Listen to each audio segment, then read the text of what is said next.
Bismillahirrahmanirrahim. Assalamualaikum warahmatullahi wabarakatuh. Alhamdulillahi rabbil alamin, wa bihi nasta'inu ala umuri dunya waddin, wassalatu wassalamu ala ashrafil anbiya'i wal mursalin habibina wa nabiyina Muhammadin sallallahu alaihi wasallam wa ala alihi wa sahbihi wa sallama tasliman katsira ila yaumiddin, amma ba'd. Rabbi shrah li sadri ويسر لي أمري واحلل عقدة من لساني يفقهوا قولي. اللهم إنا نسألك علما نافعا ورزقا طيبا وعملا متقبلا. اللهم علمنا ما ينفعنا وانفعنا بما علمتنا وزدنا علما يا رب العالمين. اللهم أصلح لنا شأننا كله ولا تكلنا إلى أنفسنا طرفة أعين ولا حول ولا قوة إلا بالله. أما بعد. إخواني وأخواتي في الدين أعزني الله وإياكم. Alhamdulillah, segala puji bagi Allah Subhanahu wa ta'ala yang memberikan kepada kita nikmat yang banyak kepada kita. Di antaranya yang patut kita syukuri adalah kita masih bisa diberikan kesempatan untuk menuntut ilmu agama, yang mana ini adalah sumber kebahagiaan dan keberhasilan kita semua insyaallah. Ikhwani fiddin wal akhwat azani Allah wa iyyakum. Sebelumnya ana meminta uzur karena di jalan tadi hujan sehingga agak terhambat untuk menuju ke masjid ini insyaallah. Baik, masih melanjutkan pembahasan kitab Thalathatul Usul atau Ushul Thalathah yang wajib diketahui oleh seorang muslim, karya Syekh Muhammad bin Abdul Wahhab At-Tamimi rahimahullah taala. Sebelum membahas pembahasan kita kali ini, sedikit ingin memberikan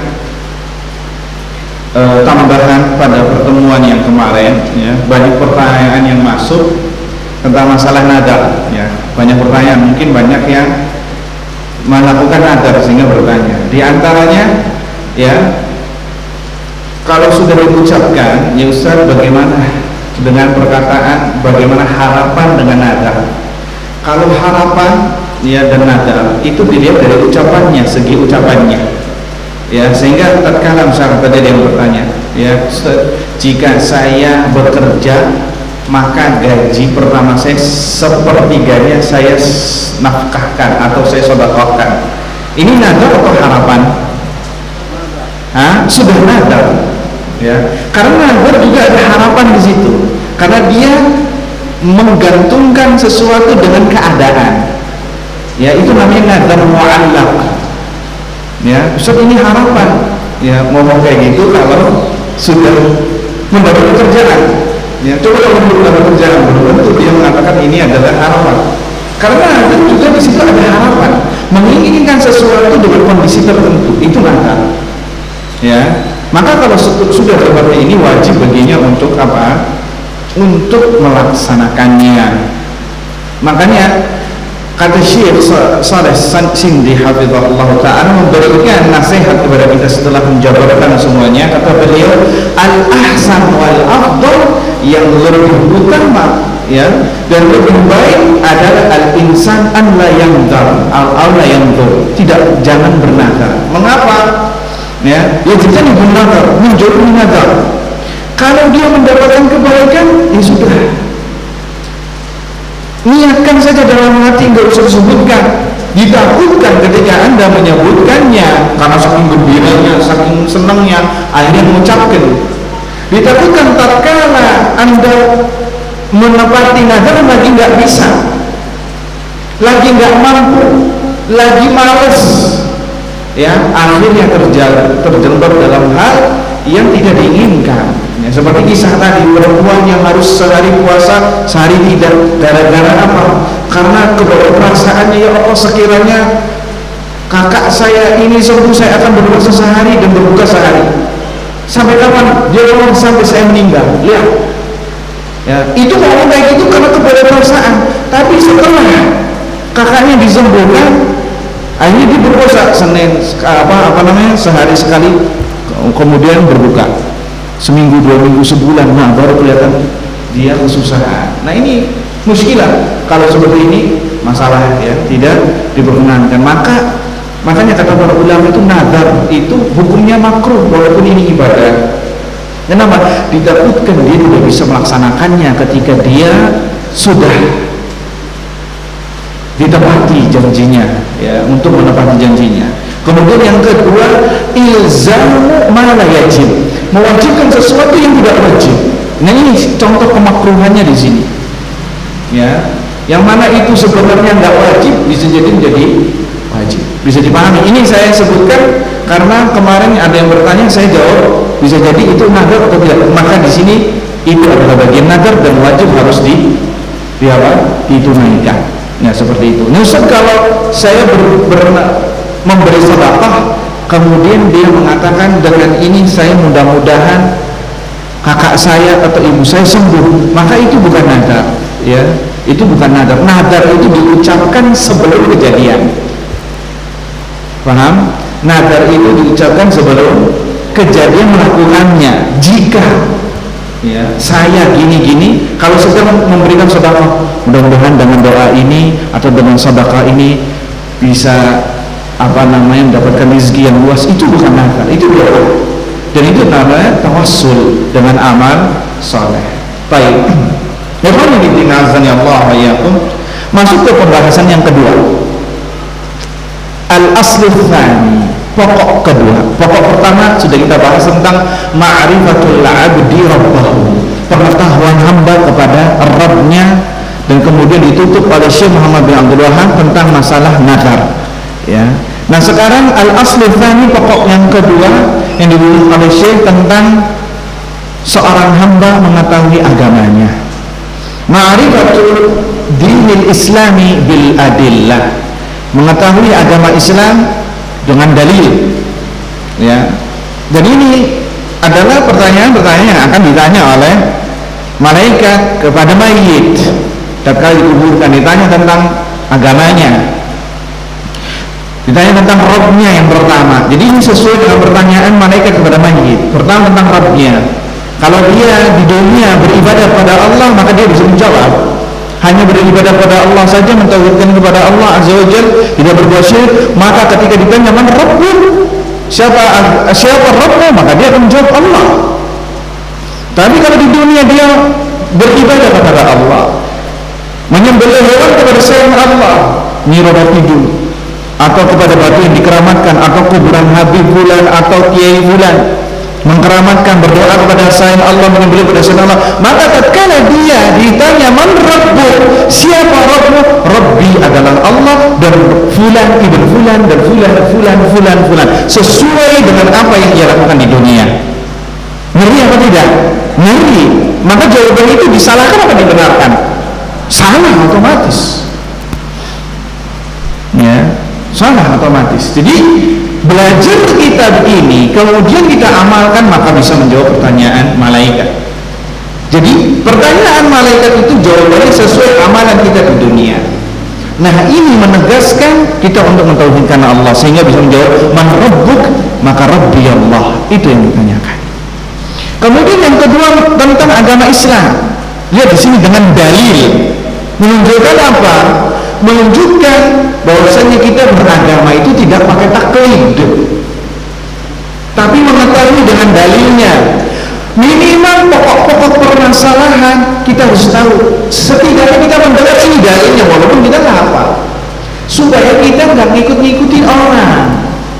Jangan sampai seperti jawabannya orang-orang munafik ketika ditanya ma dinuk, apa agamamu? Jawabannya la adri, sami'tun nasa yaquluna syai'an faqultuhu. Aku enggak tahu. Aku pernah mendengar manusia mengatakan demikian, kemudian aku ikuti. Artinya apa? Taklid. Jangan sampai kita agama Islam hanya ikut-ikutan. Kenapa sholat ikut-ikutan? Puasa ikut-ikutan. Tapi ketika ditanya tentang apakah Allah memerintah ini, enggak tahu. Ya. Jadi kamu nggak tahu, Ustaz, anda nggak paham dalil. Setidaknya engkau tahu dalilnya adalah Allah memerintahkan ini. Nah, makanya di dalam kitab ini diajarkan untuk kepada anak kecil dan kepada yang sudah dewasa, agar mereka mengetahui dalil pokok permasalahannya saja dijabarkan sesuai kadar kepentingannya saja, apa yang diperlukan saja. Ini penting sekali mempelajari usul salasah karena akan membawa kita kepada keberhasilan dunia dan akhirat, mentauhidkan Allah Azza wa Jalla dan bisa menjawab pertanyaan malaikat. Ikhwan fillah azani Allah wa iyyakum. Kata Syekh Shalih Sindi hafizahullah taala tatkala mengomentari ma'rifatu dinil Islam bil adillah, mengetahui agama Islam dengan dalil pokok yang kedua, kata beliau, innal mu'allifa rahimahullah qad bayyana lana fi hadhihi risalah al-'azimah. Sesungguhnya pengarang kitab Syekh Muhammad bin Abdul Wahhab telah menjelaskan di dalam risalah yang agung ini, annahu yajibu ala kulli insan an yata'allama al-usul ats-tsalatsah. Wajib bagi setiap manusia untuk mempelajari 3 fondasi pokok yang harus diketahui, yaitu tentang dia mengenal Allah, mengenal agamanya, mengenal agama dan mengenal Nabi Muhammad sallallahu alaihi wasallam. Kemudian kata beliau, wa qad faragha al-mu'allif min al-kalam an asl awal, telah selesai pembahasan pokok pertama. Wa hadha awanu syuru'i fi bayan al-asl tsani, dan ini Syekh kemudian menjelaskan memulai pokok yang kedua, yaitu kata beliau ma'rifatu dinil Islam bil adillah, mengetahui agama Islam dengan dalil. Lihat, Syekh menjelaskan kepada kita mengetahui agama Islam saja tidak, tapi dengan dalil. Bukan kata ustaz, bukan kata kiai, bukan kata fulan, habib fulan, sunnah fulan lah, tapi kita beragama Islam dengan dalil. Setidaknya kita tahu, kita mentauhidkan Allah, ada dalilnya ini, walaupun kita buka, nggak masalah. Yang penting kita tahu, sehingga ketika mengamalkan ibadah bukan kata ustaz, tapi kata Allah dan kata Rasulnya SAW. Itu yang diinginkan oleh Syekh. Makanya sebutkan ma'rifatu dinil Islam bil adillah, mengetahui agama Islam dengan dalil. Bagaimana bisa mengetahui dalil dari belajar seperti ini? Hadiri kajian rutin, ya terus nggak apa-apa, sedikit nggak masalah. Kita belajar agama Islam bukan untuk jadi ustaz, bukan untuk jadi kiai benar, tapi belajar untuk diri sendiri, untuk mengentaskan diri sendiri dan keluarga kita. Kata Allah Azza wa Jalla, ya ayyuhalladzina amanu qu anfusakum wa ahlikum nara. Wahai orang-orang yang beriman, selamatkan diri kalian dan orang-orang yang terdekat dari kalian ini, keluarga, dari api neraka. Bagaimana menyelamatkan? Dengan mempelajari al-Islam, ya, mempelajari tauhid Allah Azza wa Jalla. Tahu Allah memerintahkan ini, tahu Allah memerintahkan ini, setidaknya yang pokok-pokok permasalahan yang ada, nggak usah mendalam, ya, nggak usah mendalam. Kata Syekh Hamdulillah Ta'ala menyebutkan, wala syakka wala raiba anna hadha min aujabil wajibati ala kulli muslim, dan tidak diragukan lagi adalah perkara yang paling pokok yang diwajibkan oleh setiap muslim adalah an ya'rifa dinah, seseorang hamba mengetahui tentang agamanya, alladzi anzalahu Allah, yang mana Allah turunkan, wa arsala bihi nabiyyahu Muhammadan sallallahu alaihi wasallam, yang mana Allah mengutus nabinya Muhammad sallallahu alaihi wasallam demi tegaknya agama ini. Lihat, Syekh menekankan kepada kita tentang pentingnya belajar agama. Ya, walaupun bisa diulang-ulang ini pentingnya. Sampai-sampai Allah menurunkan kitabnya untuk apa sih? Agar agama ini sampai kepada kita. Sampai-sampai Allah mengutus Rasulnya Nabi Muhammad SAW agar apa sih? Agar agama Islam ini mengetuk rumah kita dan kita tahu. Artinya bahwa sekarang Islam sudah sampai kepada kita. Kita berleha-leha, kita diam ngopi di rumah, yang ngegahwa, syahid, teh, kemudian makan tidur. Apa bedanya Anda dengan binatang? Maaf, yang mana binatang hanya, kalau kata orang Jawa, tamatu, tangi mangan turu, ya, tidur makan bangun, udah gitu. Kalau Anda, kata Syekh, hidupnya seperti itu, maka apa bedanya Anda dengan mereka yang hidupnya hanya melampiaskan syahwat, melampiaskan perut, setelah itu selesai mati nggak bawa apa-apa? Apa bedanya kita dengan mereka? Oleh karenanya maka yang membedakan kita dengan mereka adalah ad-din, mempelajarinya. Ya, karena mereka tidak diperintahkan untuk mempelajari agama. Ya, tapi kita diperintahkan untuk mempelajari agama Islam. Ya. Mengapa kata Syekh kita diperintahkan untuk mempelajari agama Islam? Kata beliau, fa innal khayra kullahu fi hadzal din wa fi ittiba'i. Karena seluruh kebaikan dunia dan di akhirat adalah ada pada agama ini, ada dalam mengikuti ajaran Islam dan mengamalkannya, tidak hanya di dalam agamanya dan cara mengaplikasikannya, maka akan mendapatkan kebaikan. Fadunya kulluha dhalam, dunia semuanya itu dhalam, kegelapan.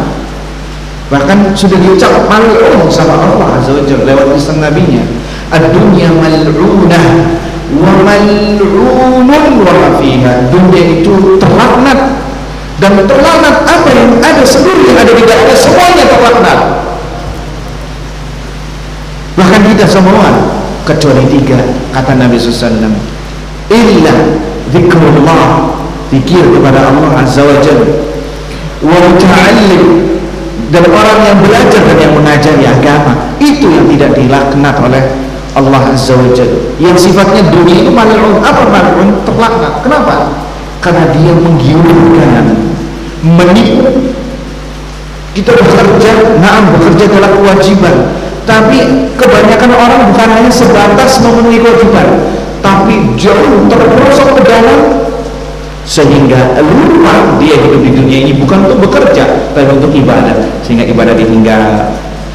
Kenapa? Lembur, enggak, padahal tak kaya-kaya, padahal dari mana mati, tapi apa? Meninggalkan sesuatu yang Allah ciptakan. Dia ada di dunia ini untuk ibadah, dia tinggal demi mengejar dunia. Dunia itu nggak bisa dikejar.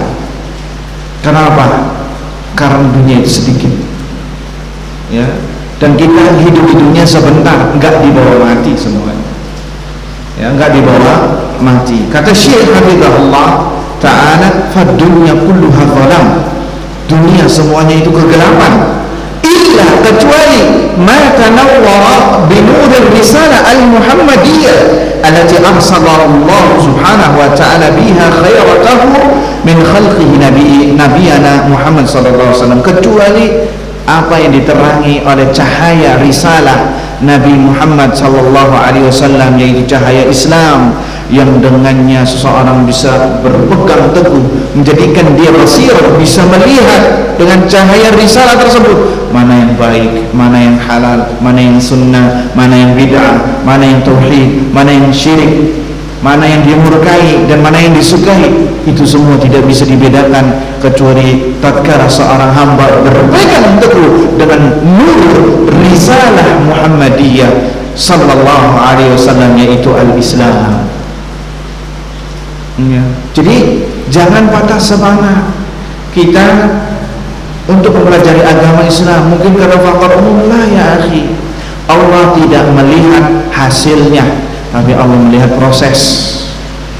Ya, bukan antum untuk menjadi ustaz untuk belajarlah, tapi untuk menggapai perintah Allah Azza wa Jalla, ya, dan perintah Nabi sallallahu alaihi wasallam, ya, talabul ilmi faridatun ala kulli muslim. Menuntut ilmu agama adalah kewajiban yang diemban oleh setiap muslim, dan masuk di dalamnya adalah muslimah.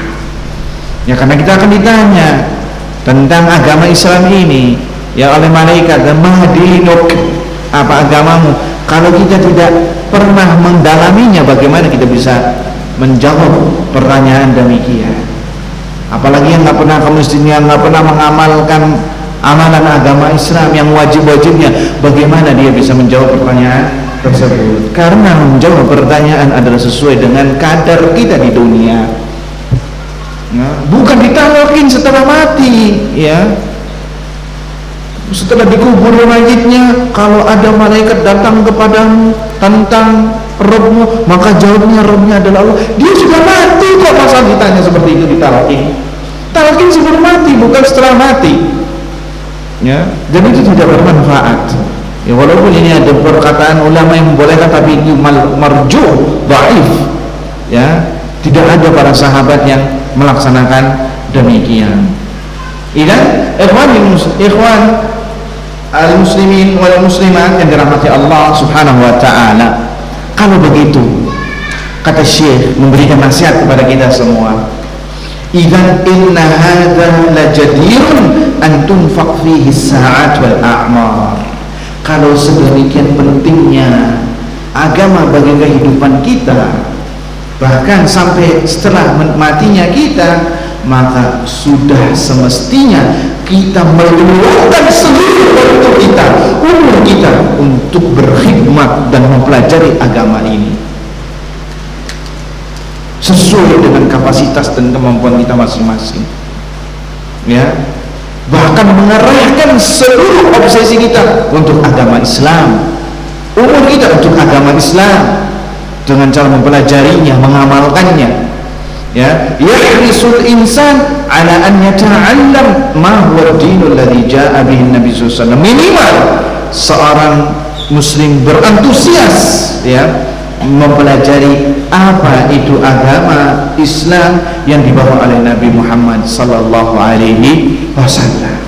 Apa saja sih pokok-pokoknya, apa aja isi-isinya, ya, apa hikmahnya, ya, bagaimana tauhid, apa itu tauhid pembagiannya, ya, kemudian apa yang dilarang, apa itu syirik, ya, mana yang dibolehkan, itu semua kita harus tahu, pelajari. Walaupun umur kita sudah apa namanya, sudah sempurna, masalah, ya. Ma huwa ad-dinus safi alladhi awha Allahu bihi ila nabiyhi sallallahu alaihi wasallam. Agama apa itu, ajaran agama yang murni yang Allah wahyukan kepada Nabi kita Muhammad sallallahu alaihi wasallam, duna an yatakhallamahu kadar, sehingga agama yang kita anut, yang kita jalankan, jangan sampai ternodai dengan hal-hal yang bisa menodainya tanpa kita sadari, dari noda syirik, dari noda bid'ah, dari noda maksiat, tanpa kita sadari, ya Allah. Dan mungkin ada sebagian kita, ucapan kita, amalan kita yang bisa menodai iman kita, agama kita, tanpa kita sadari, ya. Banyak, seperti contoh tadi di kelas 3 pagi membahas tentang masalah syirik kecil. Sebagian kita banyak melakukannya. Apa diantaranya? Menyamakan Allah dengan makhluknya dalam hal iradah, kehendak. Seperti apa? Untuk ada ente, kalau nggak ada, anak nggak selamat deh. Ini syirik kecil yang kebanyakan kita mengucapkannya dengan sepele, dan kita tidak menyadarinya. Hati-hati. Kalau bukan karena ente, anak nggak seperti ini, hanya syirik kecil. Ini banyak diucapkan oleh para pejabat, oleh orang yang sedang berpidato ketika berterima kasih, ya, alhamdulillah berkat pengorbanan para panitia kajian ini berjalan lancar. Nah, ini syirik kecil. Kenapa? Karena dia menyandarkan hasil bukan kepada Allah, tapi kepada selain Allah. Lihat, penting apa tidak? Betul-betul penting, sehingga kita tahu mana yang dilarang dan mana yang tidak. Jangan sampai kita melakukan amalan lebih khusus masalah syirik tanpa kita menyadarinya. Makanya Nabi SAW berdoa agar tidak terjerumus dalam syirik. Subhanallah, Nabi Imam Muwahhidin yang paling bertauhid kepada Allah, jadi berdoa apa doanya? Allahumma inni a'udzubika an usyrika bika wa ana a'lam, wa a'udzubika an usyrika bika wa ana la a'lam. Ya Allah, aku berlindung kepadamu dari berbuat syirik, maupun syirik besar maupun syirik kecil, dan aku mengetahuinya. Dan aku berlindung kepadamu dari perbuatan syirik yang aku tidak ketahuinya, baik syirik besar maupun syirik kecil. Ngeri ya ikhwan. Itu loh masalah syirik. Belum dosa yang lain, macam-macam yang lain. Ya, penting untuk mempelajari agama ini dan jangan bosan. Ya, karena Allah menyampaikan kepada kita sempurna Allah sampai datang kepada kita al-yaqin. Al-yaqin yakni al-maut. Maka Imam Ahmad rahimahullah taala selalu membawa kemana-mana buku dan pena. rambutnya sudah berubah. Imam Ahmad yang hafal 100.000 hadis, 1 juta hadis, Imam Ahmad bin Hanbal. Ketika dia wahai imam, ini imam hadis, ya, sampai kapan engkau kayak gini? Artinya sudah, ya nggak usah belajar lagi. Hadis ini sudah ada di sini, Google itu di sini. Apa kata Imam Ahmad? Minal mahbarati ilal maqbarah. Aku akan berada ini sampai aku ditaruh di liang lahat baru selesai, berhenti. Subhanallah. Ya, itu jawabannya. Nah, bagaimana lagi dengan kita yang satu hadis itu mungkin nggak hafal?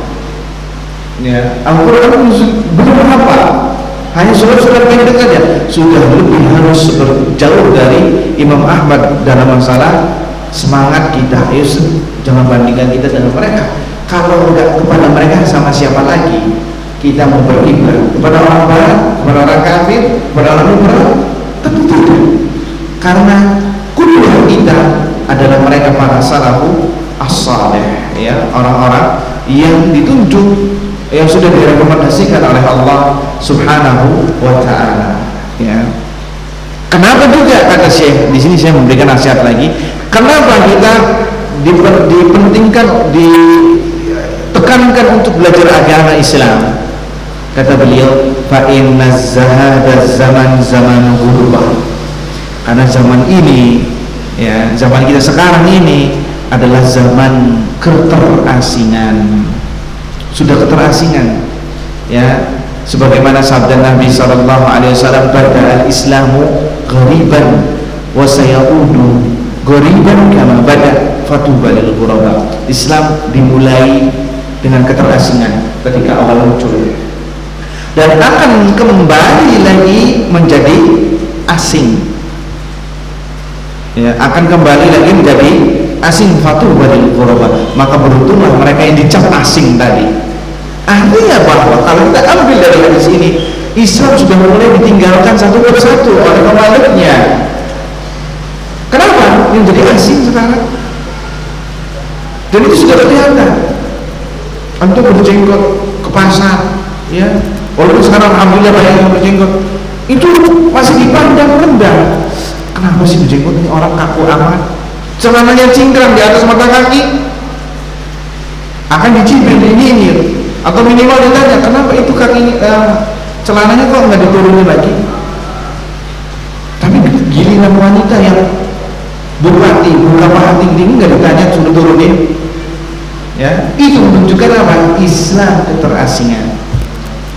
Ya, suruh dinaikin. Ya, benar apa kata Nabi SAW, sayati ilaikum zamanun al-mutamassik fihi bidinihi kal-qabid al-jamr. Akan datang sebuah zaman yang dimana orang yang konsekuen dengan agamanya sebagaikan memegang bara api panas. Ada yang kuat nggak pegang bara api? Nggak ada. Kenapa? Dia akan mendapatkan cobaan yang banyak dari masyarakat. Jadi orang-orang yang nggak tahu tentang agama ini, ya, di bidang aliran keras, wahabi dan lain sebagainya disematkan. Ya, makanya seakan-akan kata Nabi medan bara api. Ada yang kuat dengan bara api? Gak ada yang kuat. Atau menunjukkan akan kesabaran yang ekstra, yang luar biasa. Ya, makanya Allah tutup dalam surat Al-Asr dengan watawasaw bis-sabr. Saling berwasiat akan kesabaran. Karena apa? Kalau dengan nggak sabar maka semuanya akan hilang, itu iman, amal saleh, dan tawasi bil haq. Ya, tawasi bil haq zaman sekarang sudah terjadi. Ya, dan itu pertanda di antara tanda hari kiamat, Islam menjadi keterasingan. Asing oleh orang kafir lah, asing oleh pemeluknya sendiri. Orang ini menjalankan sesuai sunnah syar'i. Ada apa ini? Kamu nggak usah fanatik banget sih, nggak usah kaku amat. Dibilang kaku deh, dibilang fanatik, padahal kita sedang berkonsekuen dengan agama Islam. Itu yang dimaksudkan oleh Syekh Shalih Sindi. Kenapa dibilang asing? Karena Islam sudah dimulai ditinggalkan oleh pemeluknya. Pemeluknya kemana? Matilah, jauh tenggelam dengan dunia. Siang untuk malam, malam untuk siang. Dunia bagaikan diciptakan untuk dirinya, dan dirinya diciptakan untuk dunia. Kapan sadarnya? Ketika mati, enggak dibawa semua. Ya makanya kata Allah Azza wa Jalla, alhaakumut takatsur, telah melalaikan kepada kalian kehidupan yang bermegah-megahan, ya, yakni kehidupan dunia. Sampai kapan lalainya? Hatta zurtumul maqabir, sampai kalian baru ditaruh di liang lahat baru sadar, ya Allah, ternyata apa yang saya usahakan sia-sia. Penyesalnya kapan? Fi yaumil qiyamah, di alam kubur. Ya, makanya diingatkan sama Allah dalam surat At-Takatsur, ayo mumpung ente masih di dunia, jangan lalai terus, ya. Jangan lalai terus dengan cara belajar. Ya. Minimal ya seminggu sekali nggak masalah, atau seminggu 2 kali. Apapun profesi Anda, tidak menggugurkan kewajiban Anda untuk mempelajari agama Islam ini. Apapun profesi Anda, dokter kah, insinyur kah, pengusaha, maka jadikan agama Islam prioritas utama. Lihat, talabul ilmi, menuntut ilmu di sini ilmu agama, bukan ilmu dunia. Maaf saja, fardhun, kewajiban bagi setiap muslim, dan kelak akan dimintai pertanggungjawabannya. Kenapa ente nggak belajar agama? Terbukti dengan madinuk, apa agama, sesuai dengan kadar pemahaman kita tentang Islam. Sesuai itu juga jawaban kita nanti, ya, sesuai dengan jawaban kita masing-masing ketika di dunia. Aplikasinya dari mana? Tayyibun bibinasani Allah alaikum. Kata Syekh di sini paragraf terakhir, wa inna min a'zami ma tadhhar fihi nubatul insan, dan sungguh fenomena keterasingan Islam ini sudah terlihat. Seperti apa? Ma'rifatu inna a'zam ma tatajalla fihi hadhihi al-ghurba ma'rifatuhu 'inda katsirin minal muntasibina ilaihi. Termasuk keterasingan yang paling kelihatan adalah kejahilan orang-orang yang menisbatkan dirinya kepada Islam. Nggak tahu, hanya tahu sholat aja. Ya, nanti lama-lamaan di akhir zaman sholat sudah tinggal namanya saja, sudah nggak ada yang sholat lagi, tinggal Islamnya saja. Ya, tinggal Islamnya saja. Nanti di hari kiamat ketika ingin dibangkitkan kiamat, ya, atau dimulai, tidak disebutkan lagi nama Allah. Kenapa? Saking jauhnya manusia dengan Islam. Ya, jadi hati-hati kalau sekarang Islam selalu ditekan, bahkan orang semakin jauh dengan Islam, dengan dunianya, itu pertanda perlahan-lahan ya menuju ke mana? Keterasingan. Fa innahu ma'al asabi syadid, karena sungguh sangat disayangkan, kata Syekh, famata unasin ya'rifuna minal Islam ma huwa didduhu. Ini termasuk dari bagian keterasingan. Karena sungguh sangat disayangkan ada sebagian orang, bahkan banyak, malah mengetahui Islam itu malah kebalikannya. Bukan malah ajarannya, malah kebalikan dari ajaran Islam. Seperti apa? Falladhi yata'abbaduna bihi wa yataqarrabuna bihi diddu ma ja'a bihi Islam. Lihat fenomena kesyirikan. Mereka berbuat syirik atas nama Islam, padahal Islam berlepas diri lawan dari kesyirikan tadi. Iya atau tidak? Dengan nama Islam, religi, ziarah wali songo, isinya kesyirikan semua. Atas nama apa? Islam. Jadi mereka mengenal Islam itu isinya hanya namanya saja, isinya lawan dari Islam, kesyirikan, kebid'ahan. Ya, jadi itu yang dilakukan oleh orang awam. Jadi ketika ingin mendekatkan diri kepada Allah dengan sesuatu yang lawan dari Islam, jadi itu banyak terjadi atau tidak? Terjadi. Ya. Wa yaquluna bihi damaja al-Islam. Al-Islam ja'a bil-tauhid wa hum yata'abbaduna bisyirk. Islam datang dengan ajaran tauhid, malah dia melakukan perbuatan syirik atas nama apa? Islam. Kejadian tidak? Kejadian tidak? Kejadian. Ja'a bil-ittiba wa hum yata'abbaduna bil-ittida. Islam menyuruh untuk mutaba'ah, mengikuti ajaran Nabi SAW, malah mereka mengada-ngadakan bid'ah atas nama apa? Islam. Jadi itu keterasingan yang terlihat sekarang, sehingga terkadang orang mendapatkan atau mengamalkan ajaran Islam yang murni dicap yang aneh akhirnya. Kenapa? Karena mereka mengenal Islam bukan Islam yang hakiki, tapi Islam yang lawannya, yaitu syirik dan kebid'ahan. Maka jangan merasa aneh kalau Anda ketika mengamalkan ajaran Islam yang hakiki dicap yang tidak-tidak, karena inilah fakta survei membuktikan di lapangan. Ya, gara-gara tidak mempelajari Islam dengan sebagaimana mestinya. Jadi ini paragraf terakhir kita tutup. Idan kalau begitu kata Syekh, hadza maqam hariyun, ini momen yang sangat agung untuk seorang muslim menjaga tentang agamanya agar dia selamat, ya. Kullu ihtimam, dengan penuh obsesi, ya. Kullu ihtimam, jadikan sebagai perhatian yang utama yang harus diprioritaskan, ya, agar dia tidak tertipu sebagaimana kebanyakan orang tertipu terhadap agamanya. Asal ngambil ustaz, yang penting dia LC, yang penting dia pernah belajar agama tapi nggak tahu belajarnya sama siapa, yang penting tahu bahasa Arab, ya, bisa membaca Al-Quran dan mana sudah mengisi ceramah. Akhirnya sesat dan menyesatkan, merusak yang ada, sebagaimana yang terjadi sekarang. Yang penting viral, yang penting dia ceramahnya enak, bisa gelagak ketawa, isinya nggak tahu, udah masuk fodol. Nah, ini penting juga bagi para panitia pengajian semuanya agar paham tentang masalah ini, sehingga tidak menyesatkan umat. Gara-gara apa? Gara-gara kita asal ngambil guru, asal ngambil ustaz, asal mempelajari agama, sehingga terjadilah apa yang terjadi, sesat dan menyesatkan. Na'udzubillahi min dzalik. Inilah yang harus jadi prioritas kita utama selama hidup kita, yakni mempelajari agama Allah Subhanahu wa ta'ala, karena inilah sumber keselamatan dan kebahagiaan kita fid dunya wal akhirah. Semoga Allah Subhanahu wa ta'ala memberikan kemudahan kepada kita semua untuk selalu istiqamah dalam mempelajari agama Islam ini dan mengamalkannya sampai akhir hayat kita. Allahumma amin.